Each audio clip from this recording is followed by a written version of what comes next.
Hey Emma, Yes, Madeline. what do you call it when one of your bros keeps mixing up the word for the space between two mountains? Like calling it a trough or like a ditch or something like that. What do you say to him? I don't know. What do you say to him? Monument Valley!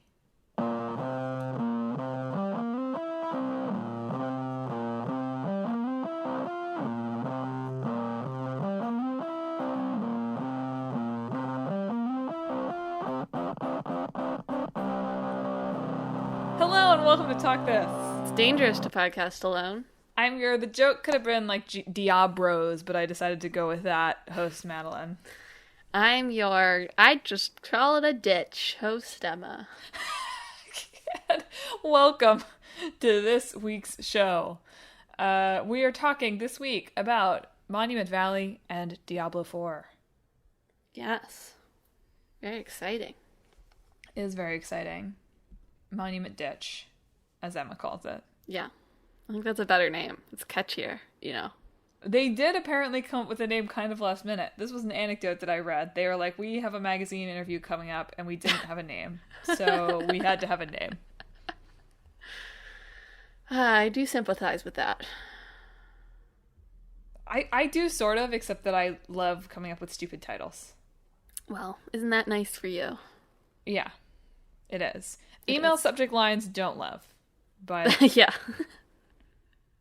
like when it's sort of casual, like if it's anywhere between very, very casual and very formalized, I'm like, what is the subject of this email? I think that if you're a person out there who truly loves coming up with email subject lines, you could make that a job. Absolutely. That could just be your career, I think. Unfortunately, I do hate to break it to you as you are embarking upon that career path that we just suggested for you. This is not relevant to the games at all. This is just career advice. You will be replaced by AI in 6 months. I think it's a good... AI will come for the email subject lines too. In some ways, that would be a good use of it. Think about the amount of human brain power that goes into, what punctuation and what words should be capitalized. Spent on other things. How much information to put in this email subject line. In some ways, that's something that I think it would be beneficial for us all, for the robots to take over. That could be the, idea behind, a robot uprising movie. You're absolutely right. They're them write email subject lines for too long. They're like, you gotta be kidding me. Sick of this. Anyway, Monument Valley. Hey, guess what? I played it on my phone. Wow. I didn't finish it. My phone maybe had some issues this morning, but it's the right age for it. I played, it's appropriate. Yeah. I was like, oh no, I can't play it on my phone. And then I was like, wait a minute. This game came out before I bought my phone. Yeah. It's the equivalent of playing something on a CRT. Sort of, yeah. But also, probably my phone is more advanced than the phones this game was designed to be played on. Fair enough. Listeners, if you have not been following this storyline that occasionally comes up, my phone will turn 8 years old this summer. So you take your guess about what generation of iPhone it is, but it's an old one. It's not the first of its name. Let's go with that. Or rather, it is the first of its name, is what I mean to say. The opposite. Yeah. I'm the guy who can't remember the word valley.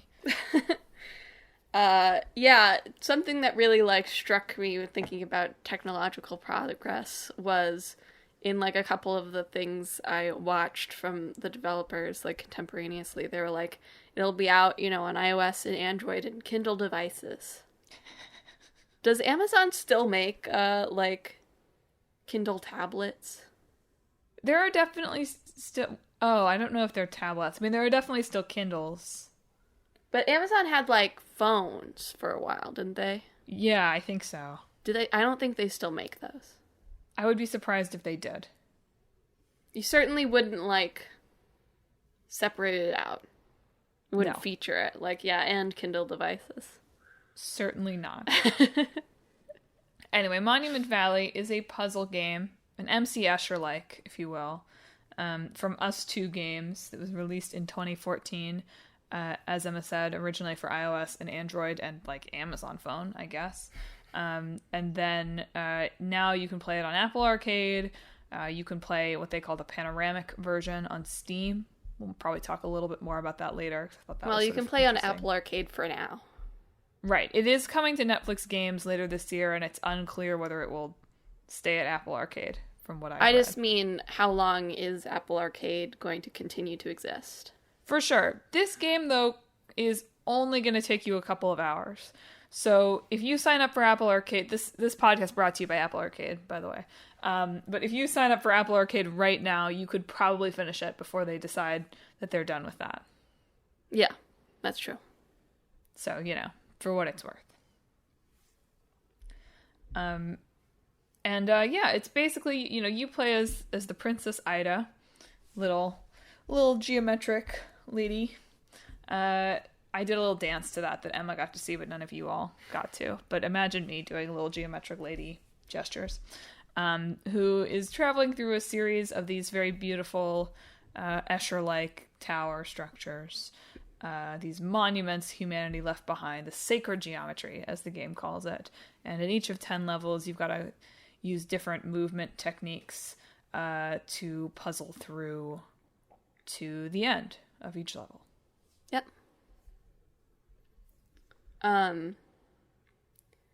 It was very interesting to go back and look at Monument Valley, because I do really remember it being like such a event at the time that it came out. All these retrospectives that I saw, like they just released like a Monument Valley turns 10 thing on their YouTube channel. Yeah. Which teased again Monument Valley 3, which I think they've been saying that they're making for a few years now. And like they love to show like the Ariana Grande tweet. That's like the Monument Valley is the best game ever. And she also made a music video highly inspired by Monument Valley. It's also really in House of Cards. That's what I was going to say. It really shows its age by the fact that it's a sort of like semi-key plot point on House of Cards. Yeah. Which they apparently let them do for no cost. Which does not seem like it was a sound business decision on their part. But yeah, they like even designed a separate little, like a Monument Valley for House of Cards version. Yeah. Look, it apparently drove a lot of business. I mean, the whole mobile game market is about how do we move volume? How do we undercut ourselves at every stage to move volume? And so doing it for House of Cards for free feels like an encapsulation of that. Yeah. But I mean, it was a premium mobile title. Yes, as every article about it describes it. Well, because it's that is something that does not exist anymore, or at least certainly not something that's like exclusively on mobile when it first comes out, right? That's right. Like, sure, you can play Hades on your phone, but like, I'd actually be super curious what the financials are on Hades on Apple. Yeah. But that's beside the point. But it definitely came out in like the early 2010s. Was a time where it felt like it was possible to design games for mobile, specifically for Apple, because they were very, like, they were presenting themselves, as sort of like this prestige place, where prestige mobile games can go, which they do not anymore. No. There was one article I was reading sort of about that and the downfall of that era, where a developer talked about, they used to have like a featured section on the App Store where they would curate a few apps and feature them. And also, this was an era where, and like, think about the last time you ever did this, listeners. People would go to the App Store and be like, let me look around, see what's here, maybe find a new app. Yeah, right. The last time you went to the App Store is because you had to re-download Lyft because you delete it from your phone because it doesn't have enough storage and you only need it a couple times a year. Yeah. I read that piece too. It was a really good piece on The Ringer, right? By Lewis Gordon. Yeah, there was the big UI design, redone in 2017. That just made discoverability a lot worse. But like, I was interning at a company that was making mobile games, so I remember like you really wanted that like editor spotlight spot, right? If you got that, like you would move thousands and thousands and thousands of units, right? Even as a premium mobile title. Which isn't to say, Premium, you know, for context, right? This game costs now and has always cost $4. Yes. $3.99. Yes. But in the same article, there was some stuff with the producer in Monument Valley that's now like the creative director at Us Two, Danny Gray. We were just talking about like they released Monument Valley and people were able to buy that, but when they released the DLC for it for $2, even then people were kind of upset about that. They wanted out. It for free. Yeah. And he just describes that being kind of frustrating because, like, he compared it to, like, Journey, for instance, which is a console game, but has, like, a similar length and similar vibes to Monument Valley. Was, like, $20, right? And nobody was really complaining about that. But you put, like, a $2 extra content on your game just because it's on mobile. There was already this sort of perception that, like, what's this worth versus what's this worth, right? Yeah, and it's only gotten worse from there, folks. Well, I don't think it's possible. I really don't think it's possible to... I mean, you can release a premium mobile title. Apple's loosened a little bit its developer share that it takes from sales now. But I just don't think you could do it and achieve the success of Monument Valley or any other mobile title from around that time that was like editor featured. I just don't think that the discoverability is there. I don't think that the player interest is there. That's not what people use their phones for anymore. How much do you think, I mean, this was at least not in the US, I should say. Right. How much do you think, and this was going to happen anyway and was already happening, but how much do you think that the Nintendo Switch accelerated that decline?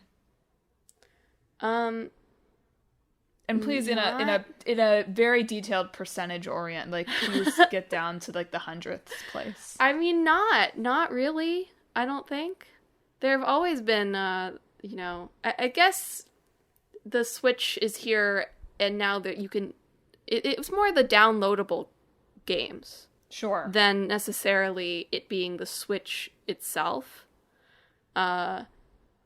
Like just the advent of not having to print it on a cartridge, right? If the DS had come out now and you could download it like the 3DS, I think it would have a sort of similar effect as the Switch, right? But I think it's a reflection of the types of lives that we have too. Like, even setting aside the UI design 3 years later, right, we'd have COVID, and a lot of, US lives have become a lot less commute-driven now. A lot less people taking the subway, necessarily. Versus, like, you look at, like, Japan, for instance, which is still very highly commute-driven, and they're not playing on console, like, period. They're only playing on Switch and their phone. So that's something too to keep in mind, is just like a shifting way of how we interact with our phones. And also, we can scroll now. We can scroll forever, right? There was a little bit less scrolling, I think, when did this come out? 2014. 2014, certainly was. So a whole host of factors that I think would make it kind of impossible to release something like Monument Valley just on phones and have it have the sort of cultural impact and financial success that it did. Remember when you would get an iTunes gift card Yeah. Just anytime you met anytime you saw someone. Yeah. By the way, I think that, like, I ought to buy some mobile games because I do still have money on my iTunes account. Buy some music, Yeah, okay, on what phone? I don't have space on my phone for a single file. You could get a new phone. Oh my god. Okay, listeners, don't listen to her. You're probably wondering, listeners, like, what the heck is Monument Valley? We have not really talked too much about the actual... I mean, we've talked a little about the player experience, but it's really beautiful. Like I said, I think I can't remember if I played 6 or 7 of the levels, so I'll probably finish up in the next few days. But yeah, you do a lot of kind of, you move... It's like very much just like a tap to play game. You move the princess around. You do a lot of rotating things, and the kind of one of the central each level has its own gimmick, but one of the central gimmicks of the game is that, much like an MC Escher work, it's all about making it look like your character can walk from level to level. You don't have to acknowledge that actually this is 3 steps above. If you can rotate the perspective such that it looks like you should be able to walk from one block to the other, you can. Yeah. And the game, and it got some criticism for this at the time, is not that challenging. There's really only one moment I can identify in my playthrough so far where I had to, like, look at something for a moment before I could figure it out. Maybe 1.5 moments. But it's very short. I don't think I played for more than an hour and got this far. It's very beautiful and designed. They talk in some interviews about it being like flower arranging. Basically, they wanted it to look like very beautiful from all angles. And it makes you feel smart. Because you're like, it's a puzzle game, and it's not too bad. Yeah. And also the sound design is really satisfying. And it is a game that's designed, or at least they thought about it this way, of like, you would play a level on one ride and then come back to it, right? It's not necessarily supposed to be a game where you, like, sit down and do all of it, although you certainly can do that, of course. But it's meant to be, like, a relaxing experience you can have on your commute or on the way to something, or when you have a free moment, right? Versus, like, an intense experience. So I think that's reflected in, like, the difficulty and the more emphasis on the visual presentation aspects of it. And Emma's been talking a lot about the success of this game. For context, right? It won a bunch of awards, Apple Design Award, BAFTAs, etc.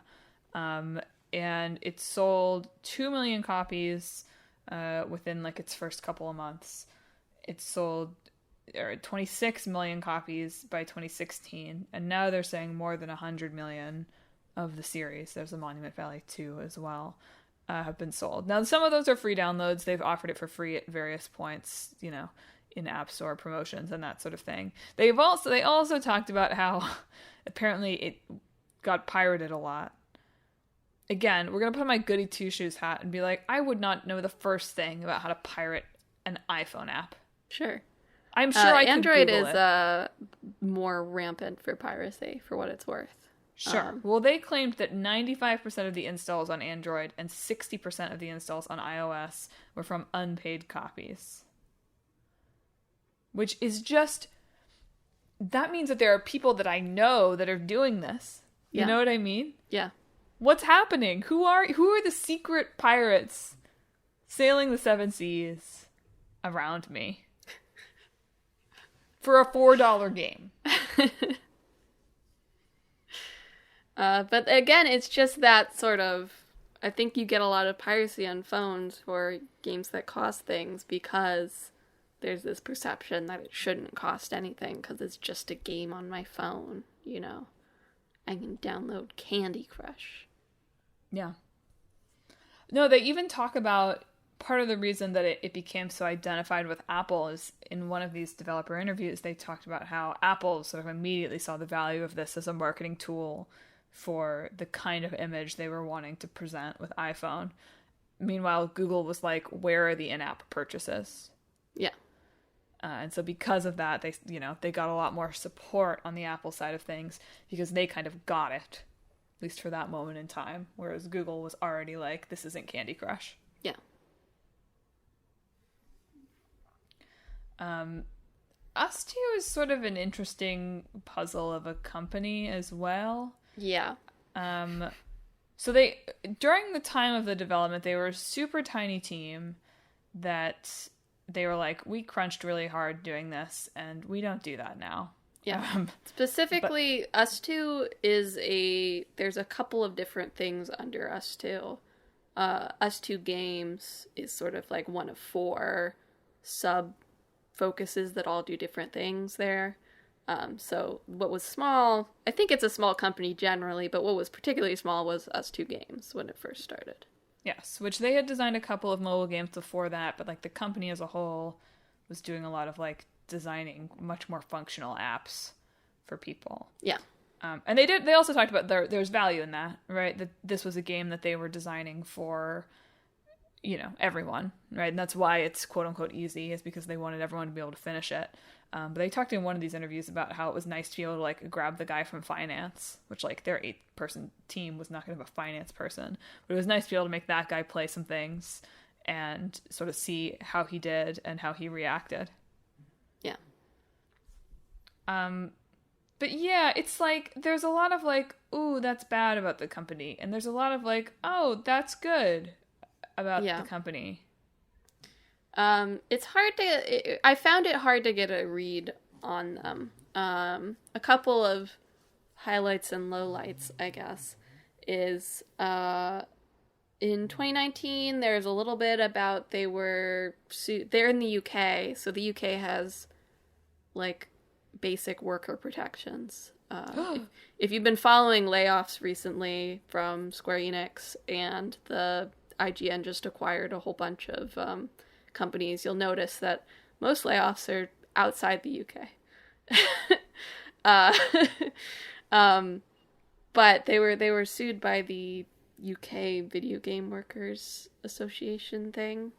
That's not actually the title. One second. The Independent Workers Union of Great Britain. Video game branch, I believe. Were taking action against Us Two, saying that they were union busting by firing an employee that was engaging in union activities, which they denied and said other employees are, doing union activities and they're fine. And I couldn't find any follow-up, so it does not seem like things progressed to full-on legal action. Recently they're certified B Corp, which they're very loud about on their website, which is supposed to be like about both social and environmental sustainability. So that's supposed to mean like both treating the environment well and treating your workers well. Although I'm not super familiar with UK law or the way things work, so I don't really know how official being a B Corp too. Still, I couldn't figure out how official being a B Corp is, or how reliable it is, or whatever. And I think most egregiously, and the best way to sum this up is... Wait, first, before you do this, I know what this is. Okay. They profit share, there's paternity leave, like, little tidbits throughout interviews of, like, this seems good, this seems like a place that I want to work, but if Emma's going to say the thing next that I suspect she's going to say... Oh, there's also, like, one of the developers went on to work on Florence. Oh, yeah. Was just accused of, like, emotional abuse during that, which people from interviews in Monument Valley were like, it was kind of a tough work environment, but they didn't have anything to add on that front with that guy. Apparently they cussed, like, all the team, like, cussed at each other a lot. Which is funny to think about when you look at the product. A big week for, like, slightly toxic work environments. Yeah. Slightly. Slightly here. Yeah. But the Us Two as a whole, I believe, branded themselves as a Fampany. Which one? Awful to say. Yeah. Not good. And two, just like an encapsulation. It really was like, we want to be a company and a family, right? Which of course now is just like a meme, right? I can't remember how we felt about that in 2016. Like, had the like, oh, we're family office environment reached mimetic status at that point, or was there still a little more sincerity about it? I can't recall. I don't know. But yeah. So that, like, if there was I was reading an article sort of using Us 2 as an example, but also other things of, like, sort of this trend, like, you can find companies that very much use, like, language of progressive, values. They used Kickstarter as another example. But on the inside are not actually, like, living up to those progressive values. And so I'm not an investigative reporter. So my takeaway from looking into Us 2 is, I don't know. Yeah. I don't know what it's like there. Talk This is kind of a fampany when you think about it. It is it's without the panty part, I guess. You're so right.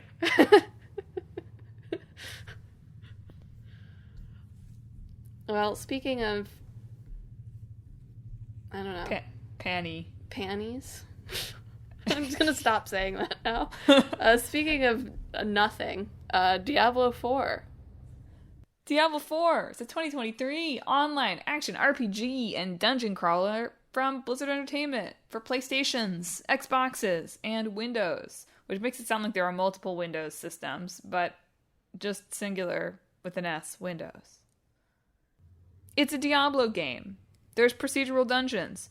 There's loot stuff. There's now kind of more open world and player versus player stuff, which is new to Diablo. It's always online. It's got microtransactions. It's got character classes. What more do you want? It surprised me that I hadn't ever put Diablo in the hat before, considering it's one of the games that has, like, a genre named after it. Yeah.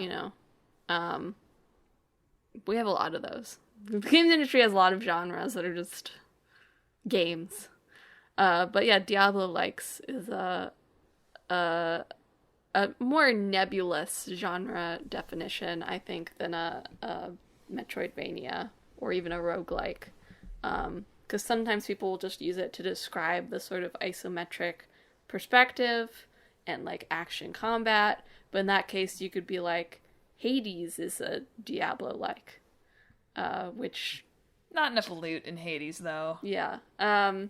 But people use it like that, right? They use it to describe a lot of various different things, rather than being, like, sort of a more specific description, I think. Side note that a Metroidvania is by far the coolest of these names. Well, when you combine two, you get a cooler thing, you know? It's nonsensical. It doesn't make any sense. Like, Diablo-like, rogue-like, it's the like, if it was just a Metroid-like, that wouldn't be catchy. But what I'm saying is this is why I really think that we should adopt Vania as a universal suffix. I think that'd be confusing in its own way. Nobody knows what Castlevania is. It's lost all meaning. Anyway, Diablo 4 is a weird, I feel like a weird way to talk about Diablo, but that's how we've ended up doing it, so... It's a new game. It's a new game. If only for another few weeks. It would age out of new game status in June. Well, it's something we'll have to think about, because what is a new game in a live service sort of environment, right? Well, man, it's a good week to be talking about Diablo 4. Yeah, because they just released their 4th chapter, wave, whatever they're calling it. Season? Sure. Which people are very, very positive about. When Diablo 4 first came out, I think there was a lot of, like, review. It was very buggy, right? Which, of course, people weren't very hot on. That, of course, though, also makes it a Diablo-like. Yeah. And there was also a lot of people like, there's interesting stuff here, but also it feels like there's a lot of tedious, busy work. The lore, the loot isn't very interesting mechanically, right? So on and so forth. And so in, what's this called? The Loot Reawakens or something? Loot Reborn. Loot Reborn. Puts in like a whole slew of updates to the loot system, to like different abilities, and also expands the, what is it called? Hellfire system? Hell Tides. Hell Tides. Did you even read about this game, Emma? Listen, when you stick hell in front of every word, I am not able to remember which is which. But the Hell Tide system, which is essentially like in areas of the map, there'll be like this big swath of monsters, and all the villagers will be possessed and worshipping demons and stuff, and so all players will sort of go over and congregate there and fight monsters. The more monster you defeat, the higher the threat gets. The higher the threat, the more rewards. But if you die, you lose a lot of your rewards, and also your threat then gets reset. So it's sort of a balance of risk versus reward, and how much time you spend within the Helltide as well, which I think people are very positive on the way that system works out. Although a lot of the reviews I read also, which, it's a game where you make your own character and do various runs, so perhaps this is just like part of the system, but it's very much recommended that you just make a new character at this point. One of the reviews, I think the Polygon one, mentioned like loading in their old character, and like all their loot is like marked legacy loot, like they've totally shifted that system to be more sort of impactful in terms of how characters play and the types of choices that you're making on the character. So pretty drastic updates and changes from a year from its release. And to be clear, this is the fourth of these seasons that they've launched that are sort of a little bit separate from the main story content. And they have been encouraging from the beginning that you should be making a seasonal character for that. It is evidently, this is a convenient way to talk about it, of course, but it's probably true. Evidently part of something that they've thought about in terms of making it possible for people to jump back in, right? That if you hear about Season 4 and you're like, oh, I didn't really like Diablo at launch, but this sounds interesting, that you can join, and it's okay that your character's at level 1 because everybody's making a new character, which I think is smart for a game that you're hoping to run online for a long time. Every once in a while, we joke about starting Final Fantasy XIV on here, and I won't do it. I'm not going to do it. But if I felt like I didn't have like 17 years of content to catch up on, and I'd be so behind. It really is like the One Piece of video games. Yeah. And maybe one day, Yeah. I don't know that in much the same way as like I can imagine myself, I do run half marathons and I can't imagine myself training for a marathon. I can imagine myself playing 100 hours plus single player experiences, but not these. Yeah. Does the same thing to my brain. I'm like, I can't imagine my life ever contorting itself for me to have the time or the belief that I have the time for this. For me, it's like not even like the time. It's just the idea of only playing one game.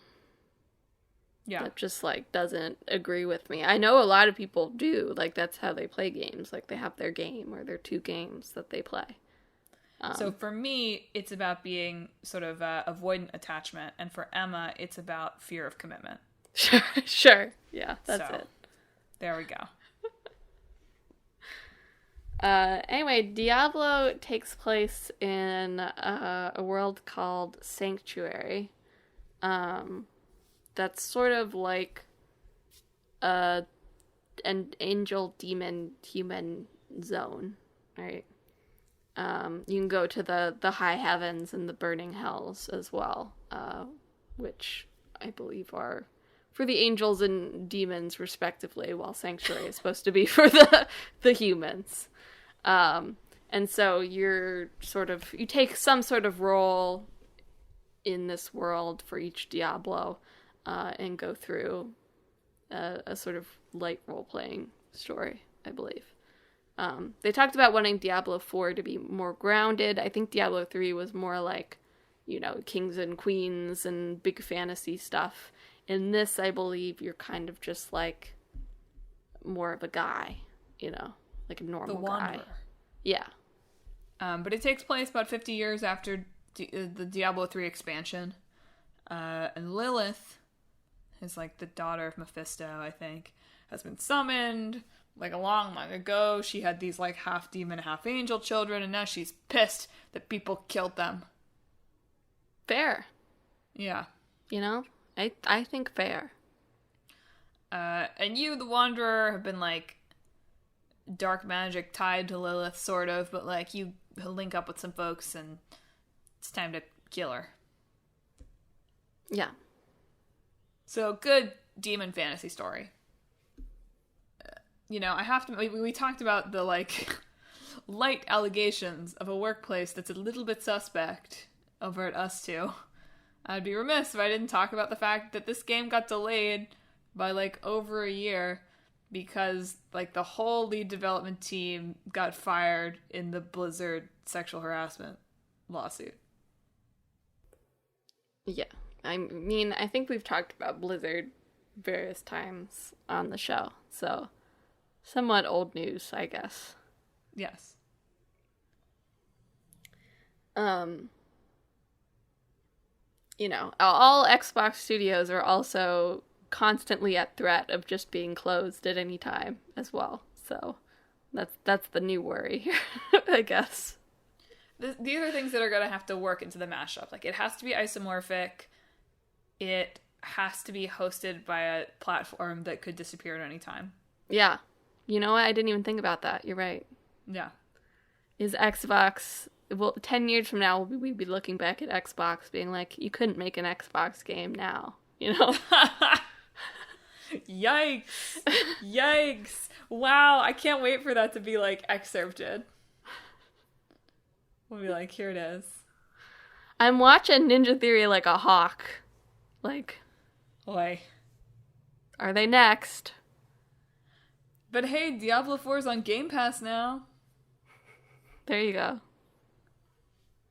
It sold really well at launch, apparently. People like Diablo. I remember seeing a lot of people talk about Diablo, even when people were, like, mixed on it. There was still a lot of chatter on my timeline about, the things people were doing in Diablo 4. Well, there's certainly a lot of chatter now about this new update. Yeah. Which I have to mention, right? It's also Diablo-like in itself, right? It's Diablo-like that it launches kind of buggy. It's Diablo-like that people eventually decide that it's perfect. And it's also Diablo-like that they save it with an update that has to do with updating the loot system. Yes, that also happened with Diablo 3, apparently. Probably, if you were to make a list of, like, the most famous patches of all time, right, I'd bet Loot 2.0 makes the list. That supposedly saved Diablo 3. That would be that's a listicle I'd like to read. Most famous patches. Yeah. A very modern sort of thing, I guess. Unless you were counting, like, second printings, I guess. Yeah, I don't know. I might be. Would the vagina bones, is that a patch? No, that's just... That's not a patch, that's just, regional differences, right? That's too bad, because that would be top of the list. I mean, that's the top tweet of all time, I think. That's the legendary tweet. It was all downhill from there.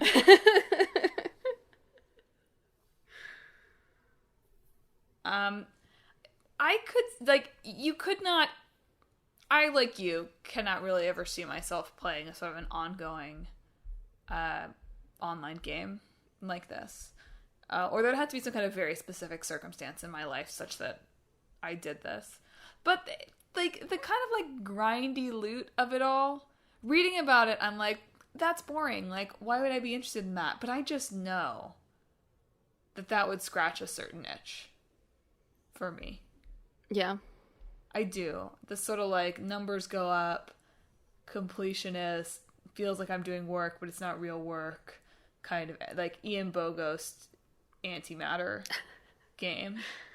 Well, I mean, as the name of the patch implies, a lot of this update is about trying to make the loot that you find. You find a little less loot, but the equipment, the abilities that you have are a little bit more substantial. There was one review that was like, I could either, like, it felt like a real choice to pick between, like, either making my little skeleton guys stronger, because they were, like, a necromancer, or, like, having a little bit faster move speed, right?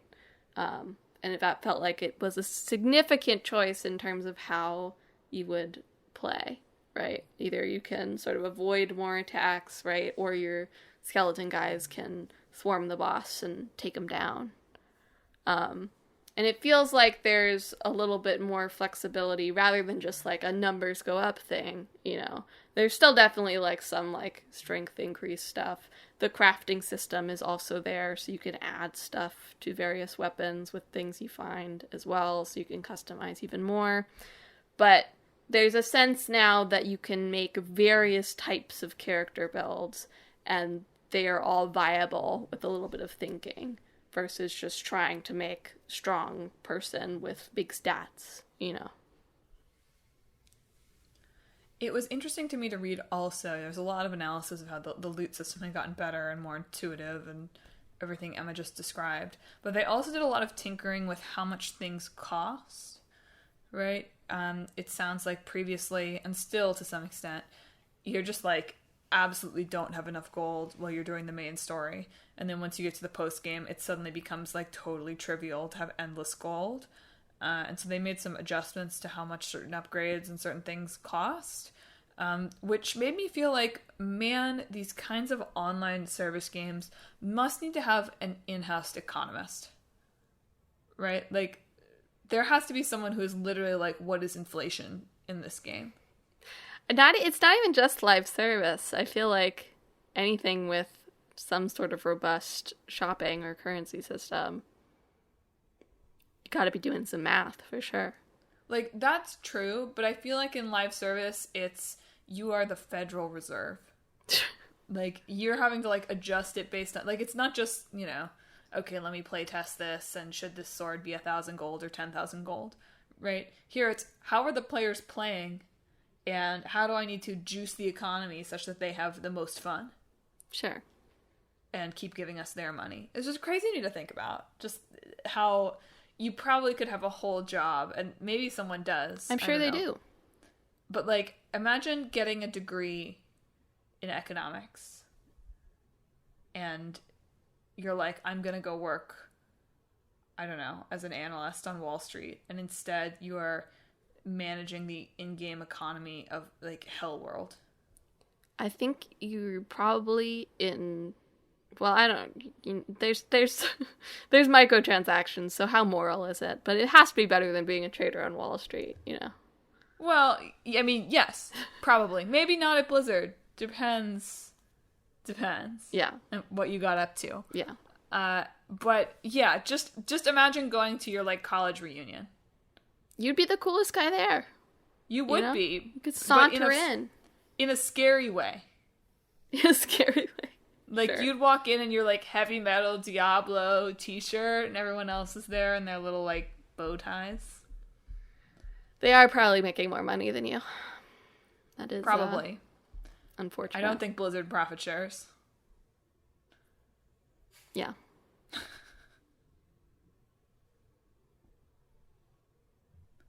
Well, is it time for a mash? Yeah. I think it's time for a mash. Okay. So it's got to be isometric. It's got to be on, like, I don't know what, I mean, is it Game Pass? Is it Apple Arcade? It's like Netflix games. Although Netflix games seems to be growing. Yeah, it does. It's on PS Plus Extra. Exclusively. Okay. That's not really how PS Plus Extra works, but sure. I know. I'm trying to think of like what's a possibly failing subscription type service that isn't Apple Arcade or Game Pass. We just announced it for the Stadia. No. I would say it's failing. just for the PS Portal, but apparently the PS Portal is doing very well, so I don't That's understand crazy. gamers. Okay, whatever. That doesn't matter. We'll figure it out based on publisher interest. Sure. Wow, these are not like I'll say we're gonna come up with a mash, but I want to say a mash that really respects both games is not really possible. I think there's a lot of potential in sort of like a demon heavy metal MC Escher aesthetic. I think you're right, and that probably will be Monument Valley 3. I hope so. That would be funny. They don't really have to make it relaxing for trips on the tube anymore, right? So they can really like go all in. That's true. I could see that, like an Eye of Sauron sort of energy to it. Sure. No, but I think, the Monument Valley uses the MC Escher as, like, a relaxing, beautiful thing, right? But I think that those illustrations and drawings have similar potential for, not that the Diablo is, like, horror, but it's horror aesthetic, right? Yeah. No, more sinister take. Yes. And I think Escher, you could apply it to that direction, too, and find a nice in-between. You could probably also just have a loot game where you are slowly building a tower. Like, you are getting loot, and the goal of that loot isn't to upgrade your, gear. It's like you gain your powers by creating a really freaky tower. It's definitely an art game, for sure. Yeah. There's no audience for that game, I recognize that, but... No, it's Oh, there was some game... Were they digging? Was it by the Spore guy? Where, like, there was a bunch of people, like, coming together to, like, do something in the game. Does this sound familiar at all to you? Let's Google bunch of people digging Spore guy video game. No. He made some, maybe it wasn't the Spore guy. There was some game where, like, it was, like, a scam by the end, I think, or something. Okay. But you could definitely, I think there's some potential to having, like, a asynchronous online game where everybody's, like, trying to build a tower. So you gather resources, you bring them back to the tower. It's added on to, like, the tower, as it goes. And, like, that it slowly gets built over time. And then at the end, there's, I don't know, some sort of bad thing happens, I assume. There's a pretty good Ted Chiang short story that is sort of about this, actually. This is the guy who wrote Arrival. I read most of his short stories over the past couple of years. Where they're, like, building a tower. This is actually very Diablo coded, actually. They're building a tower because they're going to, like, break through the sky to God. This is not perfectly right. I'd have to reread it. But I feel like we could adapt that short story into this game. And it's, like, not good when they break through, basically. Well, taking from media outside of video games is also very Monument Valley core. So I think that maybe we could make an adaptation of that. But they're building a tower. I think it was called Tower of Babylon, I think. That makes sense. Which is a pretty good video game title. Yes, okay. I was thinking of... I don't know if there was another game I was thinking of, but Peter Molyneux made Curiosity What's Inside the Cube. Where everybody, like, taps on cubelets and get coins. And I remember like this. Yeah, that's what I was thinking of. I didn't realize you were talking about literal people digging. I was like, are you thinking of Dig Dug? No. Like Sinister Dig Dug. That's what I was saying. Like, good. This would be like an online experience, right? You're all doing this. Yes. In the way that in Diablo, like, you all go to the hell tides. I almost called them hell dives. That was 2 weeks ago. That was 2 weeks ago. Not to spoil, again, this short story I think is actually perfect. Not to spoil it. I'd forgotten this. This is how it works. So they build this tower, right? Mm-hmm. Spoilers. Sorry. This short story came out in 1991, so get over yourself. But, okay. So they build this big tower, right? And they, like, ascend the tower, because, like, they finally finished building the tower. Now, we're a live service game. We would have to build the tower for a while. But eventually, when we're ready to shut down, right, when our game life has ended, we would put ourselves at the peak of live service games with this ending. So you get to the top, they break through the vault of heaven, right? They, like, chisel their way through, they drill through it, right? And when they drill through it, a bunch of water comes out, right? And they're, like, swimming through the water. They think they're going to drown. Like, they're swimming through the reservoir. They think they're going to get to God. But then they emerge out of the water, and they are on Earth again. And God has created this, like, MC Escher situation such that they have just swum. They've arrived back where they started. And it's geometrically impossible, to quote Wikipedia, for humans to enter heaven. I see. That is good. I think it's great. Where's my puzzle video game adaptation of that? I think we could just make an adaptation of that and it would be a good mashup. Ted, give us a call. I know. You had a big Hollywood movie adaptation of one of your stories. Which, by the way, is, having read that story, it's funny that they made a movie out of it. Yeah. I haven't seen the movie, but the short story is the movie. very I've much not about read writing. the story, but What? I liked the movie. I've not read the story. You should read the story. The story is so much about writing and about a story being a story that is written that it is so fascinating to me that they adapted it into a movie. All of his stuff is good, though. You should get it out. This is just this podcast brought to you by Ted Chiang. I wish that he had a few more short story collections. I really enjoyed them. Sometimes they kind of fizzle out at the end, but that's okay. That's what games are about, too. Sometimes they just fizzle out at the end. True. But this one would be great, because everyone would be so mad at us when we were like, there was no reward for all of your work and money.